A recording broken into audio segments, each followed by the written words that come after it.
আশা করি তোমরা সকলে অনেক বেশি ভালো আছো এবং সুস্থ আছো।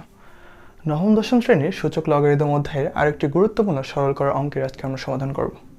তোমাদের অঙ্কটা হচ্ছে এরকম 2n+4 - 4 × 2n+1 divided by 2n+2 divided by 2।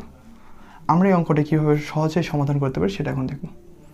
তাহলে প্রথমে 2n+4 আছে, এটা এখন আমাদের ভাঙায় লিখতে হবে। আমরা সূচকের নিয়ম অনুসারে জানি 2n+4 থাকলে কী হয়, 2 এর উপর n ইন্টু 2 এর উপর 4। তাহলে এটাকে আমরা ভাঙায় কি লিখতে পারি, 2 এর উপর n ইন্টু 2 এর উপর 4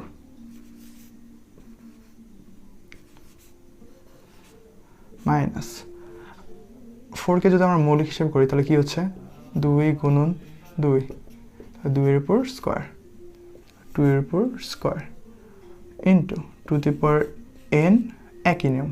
তাহলে এখানে 4 এর জায়গায় কত আছে, 1 আছে, তাহলে 2n to the power 1, 2 to the power 1 divided by, এখানে তাহলে কী করলে ভেঙে নিলে কী হচ্ছে আমাদের, 2 to the power n into 2 এর উপর স্কোয়ার ডিভাইডেড বাই 2। এখানে কিছু নয় মানে কি আছে, 1 আছে। তারপর কি করবো দেখো,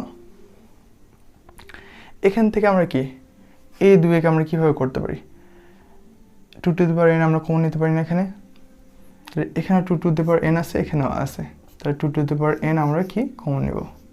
কমন নিলে এখানে আমরা কী থাকতেছে, 2 এর উপর 4 মাইনাস 2 এর উপর স্কোয়ার ইন্টু 2 এর উপর 1 ডিভাইডেড বাই, এখানে আমরা কি করতে পারি, এখানে আমরা একটা 2 লিখতে পারি, অথবা এই যে পাওয়ারগুলো আছে এগুলো লেখো, 2 এর উপর n ইন্টু এই দুইটা মিলে একটা 2 লিখি। 2 ভাগ থাকলে আমরা কি জানি সূচকের নিয়ম অনুসারে 2 এর উপর স্কোয়ার আছে ডিভাইডেড বাই 2 এর উপর 1। তাহলে সূচকের নিয়ম অনুসারে ভিত্তি যদি সেম থাকে এবং ভাগ যদি থাকে তাহলে পাওয়ারগুলো কি হয়, বিয়োগ হয়, 2 - 1, 2 - 1, 2 to the power n। তারপর আমরা কী করতে পারি, এখানে 2 এর উপর 4 করলে কত হয়, 2 এর উপর 4 বলতে কি 4টা 2 গুণ, 2 গুণন 2 গুণন 2 গুণন 2, 4, 4 দুগুণ 8, 8 দুগুণ 16, 16 মাইনাস 2 এর উপর স্কোয়ার করলে কত হচ্ছে, 2 এর উপর স্কোয়ার সমান সমান 2 গুণন 2 সমান সমান 4, তার সাথে আরেকটা 2 কি আছে, গুণ আছে, তাহলে গুণন 2 সমান সমান কত, 8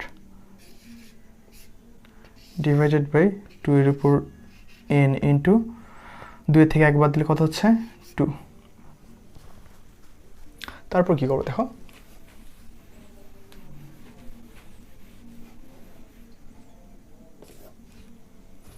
2 এর উপর n, এই 2 to the power n, 2 to the power n কাটা, 16 থেকে 8 বাদ দাও কত হচ্ছে, 8 ডিভাইডেড বাই, এখানে কি থাকে নিচে 2, 8 2 তে ভাগ দাও কত হচ্ছে 4। এটাই হচ্ছে আমাদের নির্ণয় সরলফল। আশা করা যায় বিষয়টা তোমরা বুঝতে পারছো।